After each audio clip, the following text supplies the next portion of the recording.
하나님의 말씀은 베드로전서 1장 8절에서 9절의 말씀입니다. 예수를 너희가 보지 못하였으나 사랑하는도다. 이제도 보지 못하나 믿고 말할 수 없는 영광스러운 즐거움으로 기뻐하니 믿음의 결국 곧 영혼의 구원을 받음이라. 아멘. 네, 하나님 말씀 묵상하기 전에 다시 한번 기도하시겠습니다. 하나님 아버지, 감사합니다. 저희들을 부르셔서 하나님 앞에 나오게 해주시고 찬송과 기도로 하나님과 교제하고 우리 주 예수 그리스도와의 사귐의 기쁨을 갖게 해주신 것을 감사드립니다. 이제 하나님의 말씀을 저희들이 묵상할 때 주 성령께서 저희들 마음 가운데 운행하시고 역사하셔서 그 말씀의 참뜻을 깨달아 알게 해주시고 말씀을 깨달은 기쁨을 갖고 주님을 섬기며 살 수 있게 하여 주시옵소서. 모든 것 감사드리며 예수님의 이름으로 기도하옵나이다. 아멘. 할렐루야.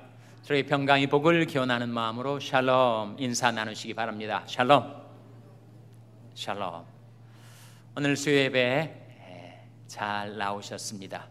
3일 전 지난 주일 저녁 시간에 사우스베이 지역의 8개 교회가 연합해서 찬양제를 가졌는데 정말 교회들마다 열심히 준비해서 정말 찬양을 잘 부르시더라고요. 그런데 유난히 눈에 띄는 한 교회가 있었습니다. 제가 어느 교회라고는 얘기하지 않겠는데 아주 찬양을 잘하는 교회가 있었습니다. 일단 규모가 웅장하고 아주 그동안에 연합 찬양제를 위해서 그리고 연말 음악회를 위해서 아주 전략적으로 아주 잘 계획을 하고 연습을 해서 얼마나 은혜로운 찬양을 우렁차게 불렀는지 정말 우리 본당을 가득 메운 이 지역 교인들이 큰 감동을 받은 것 같습니다. 저도 큰 은혜를 받았습니다. 연합 찬양제를 위해서 그동안 많은 수고를 하신 찬양대원들, 음악부 일꾼들, 그리고 교회 각 부서의 모든 일꾼들에게 감사를 드립니다. 제가 청년 시절에 다니던 교회는 대학생들과 청년들이 많았어요. 수양회를 갔는데 빌립보서 4장을 공부하는 챕터 스타디, 장별 공부를 소그룹으로 하고 있었습니다. 근데 우리 연령보다 좀 많으신 고등학교 영어 교사가 수양에 참석했다가 제가 인도하는 성경 공부 가운데 이런 질문을 하시더라고요. 빌립보서 4장에 이런 말씀이 나옵니다. 주 안에서 항상 기뻐하라. 내가 다시 말하니 기뻐하라. 자기는 이 말씀이 납득이 안 간다는 거예요. 선행을 행하라, 구제를 하라, 봉사를 하라 라고 한다면 자기가 할 수 있겠다는 거예요. 근데 이게 기뻐하라고 명하실 수 있을까? 의지의 영역, 행동의 영역에 대해서는 명령을 하실 수가 있겠지만 감정의 영역에 어떻게 명령을 하나님은 하시는가? 맞선을 보고 집에 돌아온 처녀들한테 부모님들이 빨리 시집가라고 너 그 사람 좀 사모해라, 그 사람 좀 좋아해라, 그 사람 좀 그리워해라 이렇게 말한다고 없었던 그리움이 생기는가? 사모하는 감정이 생기는가? 아니겠죠. 사람의 감정은 내 임의대로 감정을 일으키기도 하고 감정을 증폭시키기도 하고 할 수 있는 게 아니다란 말입니다. 그래서 그분의 질문이 아주 일리가 있는 질문이에요. 주 안에서 항상 기뻐하라. 내가 다시 말하니 기뻐하라. 이렇게 성경 말씀에 나와 있는데 하나님은 어떻게 기뻐하라고 기쁨의 영역, 감정의 영역에다 대고 명령을 하실 수 있습니까? 이런 질문을 하시더라고요. 제가 뭐라고 대답을 했을까요?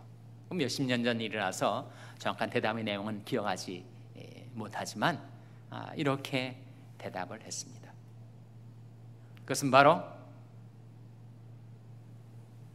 기쁨의 이유, 기쁨의 근거를 바로 설정하고 살아가라는 뜻입니다. 우리는 무엇 때문에 기뻐하죠? 우리는 생활 속에서 사소한 것들 때문에 기뻐합니다. 오늘 가게에 손님들이 많이 찾아오면 기분이 좋아요. 수입이 많이 늘어나면 아주 기뻐집니다. 쇼핑몰에 가서 아무리 차를 뺑뺑 돌아도 빈 파킹랏이 없는데 마침 입구 가까이에 딱 한 자리가 생기면 아주 기뻐합니다. 과연 우리는 무엇 때문에 기뻐하며 살아가고 있을까요? 빌립보서의 그 말씀, 무엇 때문에 기뻐하라고요? 주 안에서 항상 기뻐하라. 내가 다시 말하노니 기뻐하라 라는 말씀의 뜻은 우리 기쁨의 이유, 기쁨의 제목, 기쁨의 근거를 주님으로 삼으라. 주님을 기뻐하라.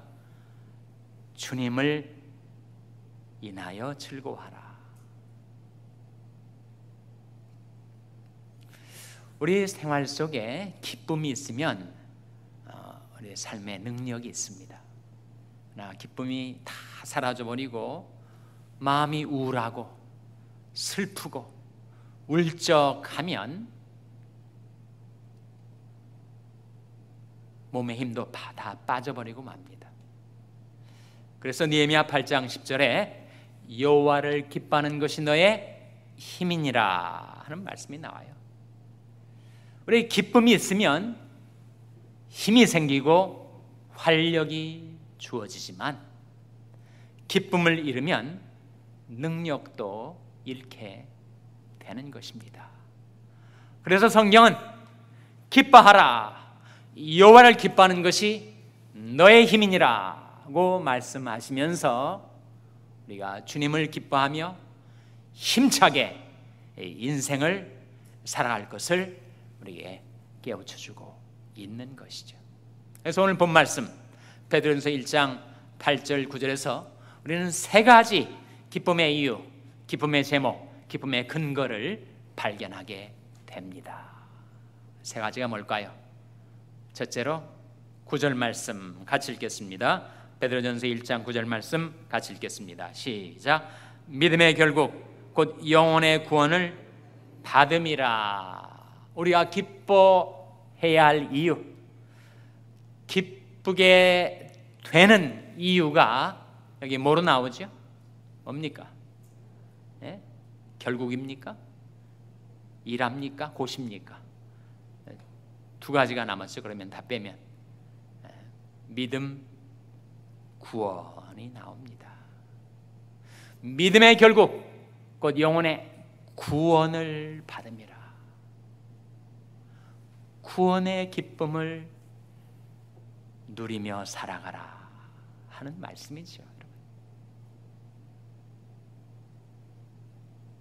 일이 잘 풀리고 마음 먹은 대로 모든 것이 잘 해결이 되고 내 인생이 잘 나가는 것 때문에 기뻐할 수 있겠지만 그 기쁨은 왔다가도 썰물처럼 사라져 버리는 것이다 하는 거죠. 우리가 정말 항상 기뻐할 수 있는 이유, 영속적인 기쁨을 가지고 살아갈 수 있는 이유는 바로 구원 때문이다. 구원. 한 번은 예수님한테 제자들이 와가지고 아주 신이 났어요. 자기들이 나가서 귀신들도 우리한테 굴복하고 병마도 우리 앞에서 쫓겨나가더이다. 신이 나서 보고를 드렸어요. 그때 예수님께서 병을 낫게 하는 것, 귀신을 쫓아내는 것, 그것 때문에 기뻐하지 말고 이것으로 기뻐하라고 말씀하셨는데 이것이 뭘까요, 여러분? 이것이 뭡니까? 하여튼 우리는 들을 때마다 새롭고 볼 때마다 참신하고 뭐 때문에 기뻐하는 거예요? 누가복음 10장 20절 말씀 찾아보시기 바랍니다. 누가복음 10장 20절 말씀 우리 찾아서 같이 읽겠습니다. 신약성경 110면 누가복음 10장 20절 말씀 같이 읽겠어요.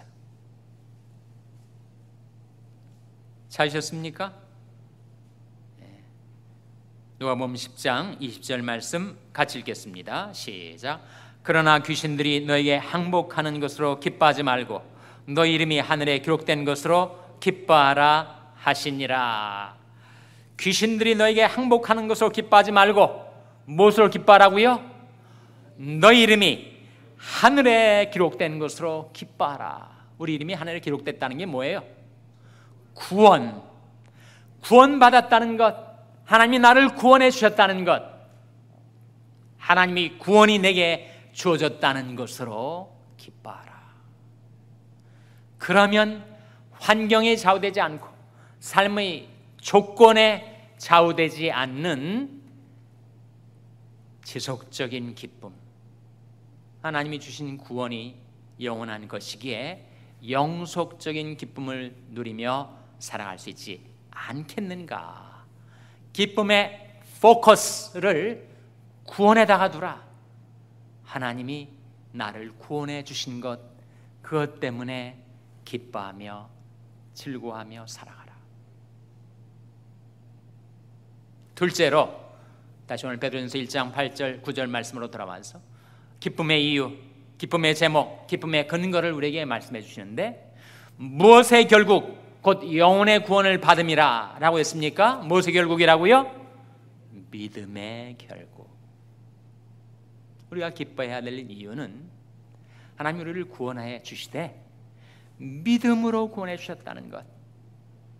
나의 의로운 행위로나 내가 쌓은 공로로 나를 구원해 주시는 구원의 방법을 채택하셨다면 나는 희망이 없는 존재, 평생 아둥바둥 뭔가 구원을 얻을 만한 공로를 쌓기 위해서 하나님 앞에 용납받을 만한 의로운 행위를 하기 위해서 내가 지독스럽게 노력하고 애쓴다 할지라도 나는 결국 실패하고야 말 것이고 구원에 도달하지 못하고 말 것이었는데 하나님께서 우리를 구원하실 때 구원의 방법, 구원의 경로를 무엇으로 정해 놓으셨다는 겁니까? 바로 믿음으로. 그래서 믿음의 결국 곧 영혼의 구원을 받음이라.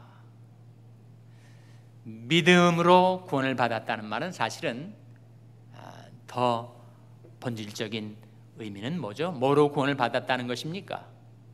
이 질문에 대해서 여러분이 대답을 해 주셔야 합니다. 우리가 믿음으로 구원을 받았다, 믿음의 결국 곧 영혼의 구원을 받음이라고 했는데 우리가 믿음으로 구원을 받았다는 것, 하나님께서 우리 구원을 믿음이라는 경로를 통해서 받을 수 있도록 해 주셨다는 것인데 믿음으로 구원받았다는 것은 사실 더 중요한 뜻으로 무엇으로 구원받았다는 것입니까? 바로 은혜로 구원받았다는 거죠. 믿음과 은혜는 동전의 양면과 같습니다.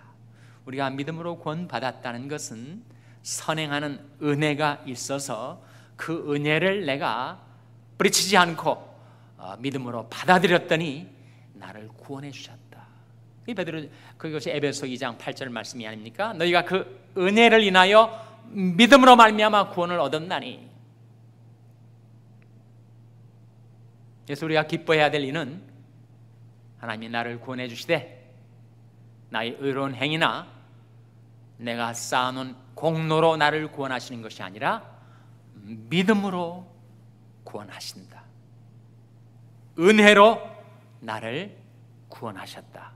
그것 때문에 기뻐하며 살 수가 있게 된 것입니다. 셋째로 우리 기쁨의 이유, 기쁨의 제목, 기쁨의 근거가 무엇인가? 그것은 바로 베드로전서 1장 8절에 나온 말씀이죠. 한번 다시 한번 같이 읽겠습니다. 베드로전서 1장 8절 말씀 같이 읽겠습니다. 시작. 예수를 너희가 보지 못하였으나 사랑하는도다. 이제도 보지 못하나 믿고 말할 수 없는 영광스러운 즐거움으로 기뻐하니. 무엇 때문에 기뻐한다고요? 예수를 사랑하는 까닭에 기뻐하게 된다. 예수를 사랑하는 그 사랑의 기쁨을 가지고 살게 된 것이다 하는 말씀이죠. 여러분, 연애 시절에 여러분이 배우자와 구애를 하고 있을 때, 그 연애 시절에 정말 만나기만 해도 기쁘지 않았습니까? 사랑하기 때문에 기뻐하는 거죠. 여러분의 자녀들, 여러분의 손주들 볼 때마다 기쁘지 않으세요? 물론 너무 자주 오면 와서 반갑고 떠나갈 때는 더 반갑다 그런 말이 있지만, 그래도 아이들 보면 기쁘잖아요. 사랑하기 때문에 기뻐지는 겁니다. 사랑의 기쁨, 인격과 인격이 만날 때의 그 사랑의 기쁨이라는 것이 있는데, 예수를 너희가 보지 못하였으나 사랑하는도다. 이제도 보지 못하나 믿고 말할 수 없는 영광스러운 즐거움으로 기뻐하니. 우리가 말할 수 없는 영광스러운 즐거움으로 기뻐하며 살 수 있는 이유, 그것은 바로 예수를 사랑하기 때문에. 사실 이 베드로전서 1장 8절 말씀이 굉장히 중요한 말씀입니다. 미국이 낳은 세계적인 목회자와 신학자가 18세기를 살았던 조나단 에드워즈라는 인물이에요. 프린스턴 프린스턴 대학 총장이기도 했었고, 매사추세츠주에서 목회를 하는 동안에 소위 미국의 유명한 The Great Awakening, 대각성 운동을 일으켰었던 주역이었습니다. 그분이 쓴 지금은 아주 클래식이 된 책이 있는데 Religious Affections라는 책이 있어요. 지금하면 종교적인 감정들이 되겠지만 그 의미는 경건한 감정들이라는 뜻입니다. 그 방대한 책의 핵심 구절이 바로 이 베드로전서 1장 8절이에요. 그래서 그 명제는 사실 베드로전서 1장 8절 말씀에 관한 주해다라고 해도 과언이 아닐 정도로 베드로전서 1장 8절 말씀이 중요한 말씀입니다. 그런데 그 조나단 에드워즈의 그 책의 주제는 뭔가? 사람이 구원을 받으면 경건한 감정이 일어나게 되는데, 그 감정을 통해서 그 사람의 구원의 진정성 여부를 확인할 수가 있다. 정말 구원받은 사람에게는 이런 경건한 감정들이 있을 것이고, 그런 경건한 감정들이 없다면 그것은 의심해 볼 만한 구원이다. 당시에 여러 종교적인 운동들이 일어나고 있을 때, 그때 사람들이 구원에 대해서 아주 그 종교적인 열정 때문에 혼란이 일어났을 때, 그는 그 책을 통해서 경건한 감정들의 여부, 그것이 바로 구원의 확신을 확인해 볼 수 있는 중요한 시금석이 된다. 그 책의 주제입니다. 근데 그가 말했던 경건한 감정들이 뭘까요? 경건한 감정들이 바로 성령의 열매를 가리킵니다. 성령의 열매가 뭐가 있죠, 여러분? 기억하십니까? 오직 성령의 열매는 처음 두 가지가 중요한데, 오직 성령의 열매는 두 가지가 뭐예요? 사랑과 희락과 화평과 오래참과 자비와 양선과 충성과 온유와 절제니. 결국 조나단 에드워즈가 Religious Affection에서 말하는 것은 진정한 경건의 감정이라는 것은 다 성령의 열매 속에 들어있다. 그 중에서도 제일 중요한 두 가지, 그것은 바로 사랑과 희락. 내가 구원받았는가, 구원받지 못했는가를 확인할 수 있는 중요한 시금석이 있는데, 내가 과연 예수를 사랑하는가, 그 예수를 사랑한 까닭에 기쁨 갖고 살아가고 있는가. 그것이 바로 주 안에서 항상 기뻐라 라는 말씀이 뜻이죠, 여러분. 그래서 우리가 기뻐해야 될 이유, 정말 기쁨의 이유를 잘 설정해야만 우리는 영속적인 기쁨을 누리며 살 수가 있는데, 세 가지 기쁨의 이유, 기쁨의 근거가 오늘 본 말씀에 나타납니다. 첫째는 구원, 둘째는 믿음, 셋째는 예수를 사랑하는 것. 예수님을 사랑하기 때문에 기뻐하는 그 기쁨이 여러분의 삶 속에 힘이 되게 되시기를 주님의 이름으로 축원합니다. 기도하시겠습니다. 하나님 아버지, 이 밤에 하나님 앞에 나온 저들에게 주 안에서 항상 기뻐하라 명하여 주신 것 감사를 드립니다. 저들이 기뻐하며 살 수 있는 그 이유를 구원과 믿음과 예수 사랑으로 나타내 주신 것을 감사드립니다. 하나님, 저들이 구원받은 것 때문에 기뻐하게 하시고 그것을 은혜로 믿음으로 그 구원을 이루어 주신 것 기뻐하게 하시고 예수님을 사랑하는 마음이 더 깊어지고 더 풍성해져서 그 풍성한 기쁨을 누리며 살 수 있도록, 그래서 주님을 사랑하는 기쁨이 저희의 생활에 힘이 되게 하여 주시옵소서. 이 모든 말씀 예수님의 이름으로 기도하옵나이다. 아멘.